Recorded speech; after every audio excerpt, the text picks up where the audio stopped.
gani? Zioka. Mganga asubuhi kusikiza Kativui. Zioka ni nini kelele asubuhi unaona ni 6? Kwani wewe unataka kuwa fit? Hai, kama ni fitness buda, enda gym kama mtu mwingine. Mbona niende gym na naweza sikiza Ken Amalia, naweza sikiza Alex Katombi, naweza sikia Kativui. Na my brothers nilikwambia ngoma zetu ni extreme sport. Lazima ukue fit ndio uweze kudance. Wewe Zioka. Kwanza Ken Amalia akifika pale climax lazima ukue na ngasi ya kudance kama dakika 4. Na kuanzia leo ukiona natembea nikitingiza mguu, ukiwa na prepare for Kamba Festival.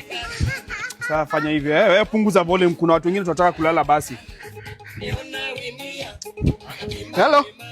Wasiata. Weba? Nakuja kuchukua translation ya ile ngoma ya Kamodhi Jeli ya Plizinda. Sawa.